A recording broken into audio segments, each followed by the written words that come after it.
Assalamualaikum warahmatullahi wabarakatuh dan selamat sejahtera kepada semua murid.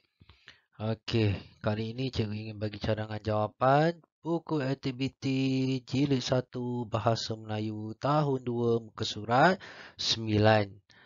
Jadi murid-murid bolehlah buka buku aktiviti masing-masing. Kita akan semak jawapan bersama-sama.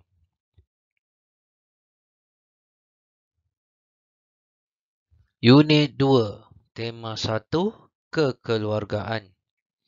Cerita keluarga. Aktiviti 1, dengar dan ikut sebutan guru. Kemudian nomborkan ayat pada gambar. Aktiviti masa lapang.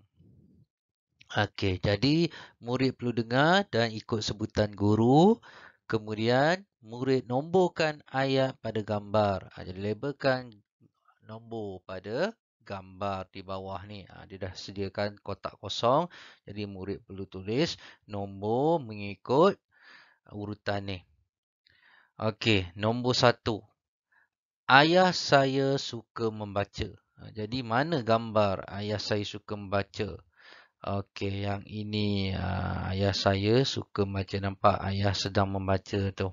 Okey, nombor 1.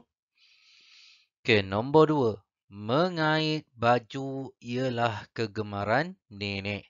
Mengait baju ialah kegemaran nenek. Nombor 2. Jadi kita labelkan nombor 2. Tulis nombor 2. Nampak nenek sedang kait baju.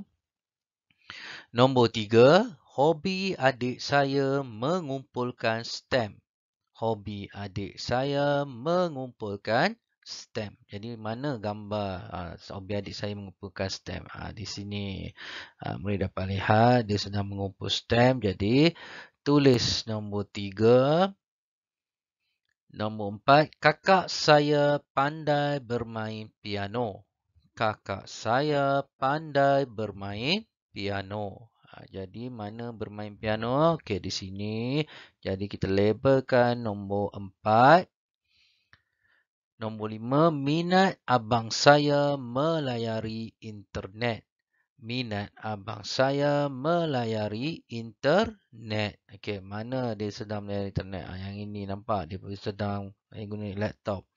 Okey, jadi kita labelkan nombor 5 dan yang terakhir 6. Ibu sedang memotong kek. Ibu sedang memotong kek. Jadi kita labelkan nombor 6.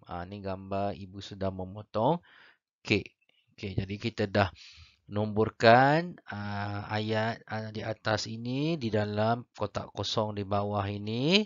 Jadi murid-murid bolehlah lihat dan jawab soalan ini. Labelkan mengikut nombor yang di atas ni. Okey, itu sahaja video cikgu pada kali ini. Sekian, terima kasih. Assalamualaikum warahmatullahi wabarakatuh dan selamat sejahtera.